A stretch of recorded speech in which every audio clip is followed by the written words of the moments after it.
me tell you about the time I couldn't decide what to eat. So, I ate nothing. I stared into the fridge for 20 minutes. The cold air was hitting my face. The fridge was full, plenty of options, a perfectly adequate selection of ingredients. And I couldn't choose. Not because nothing looked good, not because I wasn't hungry. I was hungry. I was really hungry. My stomach was making noises that sounded like a dying whale. But I couldn't decide. The pasta? Too much effort. Boil water, wait, drain, sauce. That's 4 steps. 4 steps is a project. 4 steps is a commitment. The bread? Nice. Toast? Even nicer. But then I'd have to find the bread and the butter and the toaster. The toaster might be in the cupboard, or it might be on the counter, or it might be in the garden. I don't know. I don't have the energy to find out. The leftovers? I don't know what they are. I don't know when they're from. I don't know if they're still edible. I don't want to open the container and find out. I don't want to deal with the texture or the smell or the judgment. The snack? I could just eat snacks, but then I'd feel like a failure. Like I couldn't manage a real meal. Like I wasn't adult enough to feed myself. The takeaway? Too much effort. Decide on a takeaway, find the menu, choose something, open the app, tap the buttons, wait for delivery, speak to the driver. That's more steps than the pasta. So I closed the fridge. I walked away, I sat down, I stayed hungry. 20 minutes of staring, nothing to show for it. I was hungrier and more defeated than when I started. This is what anxiety does. It makes you paralysed by choices. It makes you eat nothing instead of choosing wrong. It makes you go hungry because making a decision feels impossible. Hello, I'm Jenny, 52, lifelong anxiety, waiting for ADHD and autism assessments. And my relationship with food is complicated. Not because of body image, not because of diet culture, because food involves decisions and decisions are hard. Welcome to Anxiously Ever After. Grab a cuppa. If you can choose what to drink, I'm not going to put that pressure on you. Let's talk about the paradox of choice. It sounds like a fancy psychological concept, but it's really simple. The more options you have, the harder it is to choose. And the harder it is to choose, the more likely you are to choose nothing.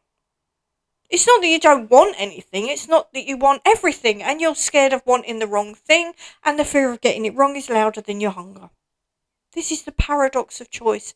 It's why I can stare into a full fridge and walk away. Too many options, too many decisions, too many chances to get it wrong. What if I choose the pasta and I'm in the mood for something else? What if I choose the toast and it's not satisfying enough and I'm hungry again in an hour? What if I choose the takeaway and I regret it and I've wasted money and I've added another data point to my Jenny makes bad decisions spreadsheet? What if I eat the leftovers and they make me sick? What if the leftovers are actually a science experiment and I'm about to be the test subject?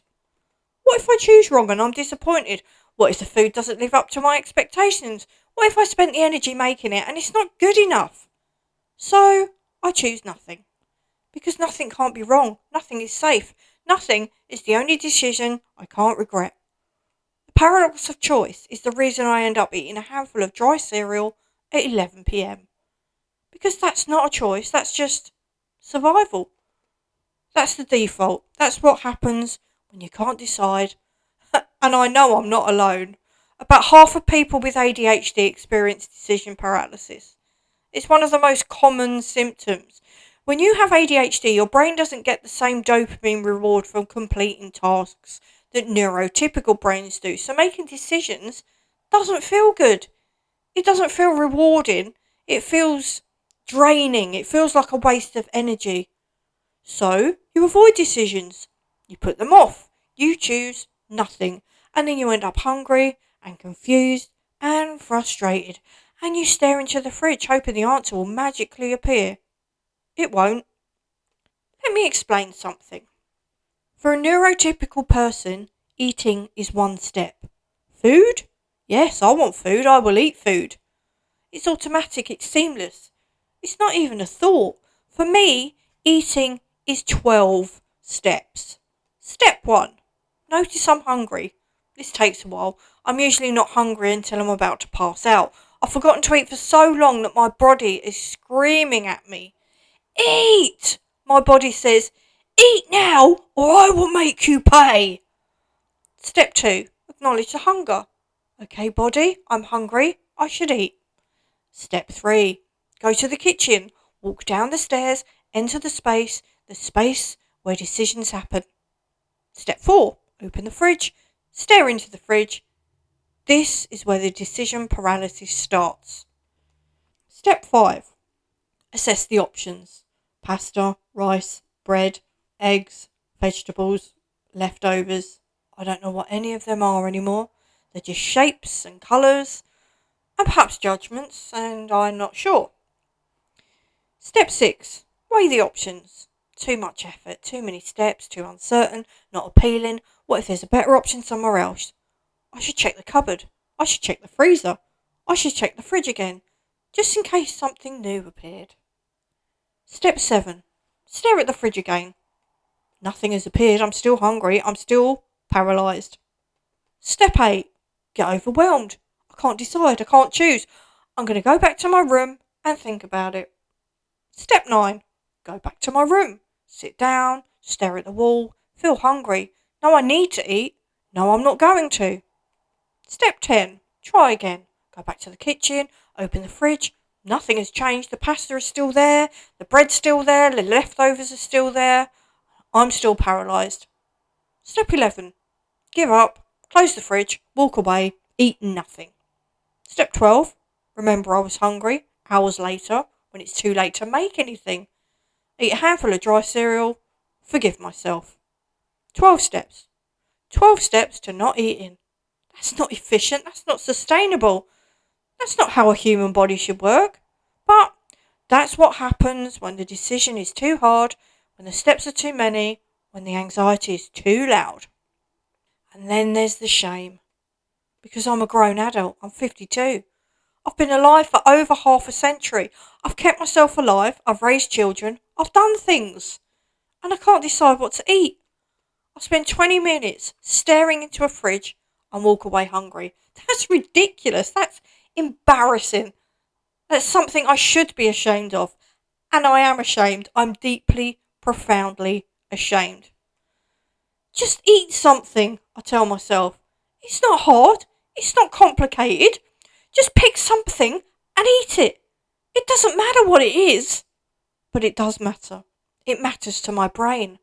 My brain has turned food into a threat, a decision into danger, a simple act of eating into a moral test. I feel like a failure, a child, someone who can't manage basic adult tasks. And the shame makes it worse. The shame makes the decision harder because now I'm not just choosing food, I'm proving something. I'm proving I'm a functioning adult. I'm proving I can do this simple thing. And if I choose wrong, if I make the wrong decision, that means I've failed. That means I'm not functioning. That means I'm broken. So the stakes are higher. The anxiety is louder. The decision is harder. And I choose nothing because nothing is safer than failing. That's the shame. That's what it does. It turns a simple act of eating into a confirmation of everything you believe about yourself. I can't even decide what to eat. I'm a failure. I'm useless. I'm not a real adult. I can't do anything right. And it's all because I stared into a fridge and couldn't choose between pasta and toast. That's not rational. That's not logical, but it's real. So what helps? Not a cure. Nothing cures the decision paralysis. I still stare into fridges. I still go hungry. I still eat dry cereal at 11 p.m. But a few things make it easier to not feel like a failure while I'm doing it. 1. Reducing the choices. If I have fewer choices, I have fewer decisions to make. So I try to keep my food options simple. The same things, predictable things. Things I don't have to think about. Cereal, toast, eggs, pasta. The same meals over and over. It's boring. But boring is safe. Boring doesn't require decisions. 2. Preparing in advance. If I already have leftovers, if I already made something, if I already portioned it, then the decision is already made. Eat the thing in the box. That's the decision. One step, not 12. 3. Setting a timer. Give yourself 2 minutes. Look at the options. Choose one. If you don't choose, the timer chooses for you. It sounds ridiculous, but it works. The pressure of the timer is easier than the pressure of the paralysis. 4. Forgiving myself. If I end up eating dry cereal at 11 p.m, that's okay. If I stare into the fridge for 20 minutes and walk away, that's okay. If I can't decide and I eat nothing, that's okay. I'm not a failure, I'm just a person with a brain that finds food decisions hard. And that's okay. 5. The anything is better than nothing rule. If I can't decide what to eat, I eat something. Anything. A banana, a piece of toast, a handful of cereal. It doesn't have to be a meal. It doesn't have to be balanced, it just has to be food. Because something is better than nothing, always. And the something isn't a failure, it's a win. It's me feeding myself, it's me doing the thing. The reality is, I still can't decide what to eat. I still stare into fridges, I still walk away hungry, I still eat dry cereal at 11 p.m. But I don't hate myself for it anymore. I used to. I used to feel like a failure. I used to feel like I couldn't manage basic tasks. I used to feel like I was broken. But I'm not broken, I'm just a person with a brain that finds decisions hard. And that's okay. The world doesn't end if I eat cereal for dinner. The world doesn't end if I can't decide. The world doesn't end if I'm hungry for an hour longer than I should be. I'm okay, I'm fed, I'm surviving, and that's enough. So, that's the food story. The time I couldn't decide what to eat, so I ate nothing. I still do it. I still stare into fridges and walk away. I still eat dry cereal at 11 p.m, but I'm trying. I'm reducing choices. I'm preparing in advance. I'm forgiving myself, and that's what matters. If you've ever stared into a fridge and felt the decision paralysis, I see you. You're not broken. You're not a failure. You're just a person with a brain that finds decisions hard, and that's okay. If you're new here, please subscribe. It helps more than you know. All the links are below in the show notes. Until next time, be kind to your brain. And if you can't decide what to eat, just eat something. Anything. Even if it's just cereal. This is Anxiously Ever After. I'm Jenny. Now, if you'll excuse me, I need to go and stare into the fridge for 20 minutes. I'll probably end up with dry cereal. But I might surprise myself.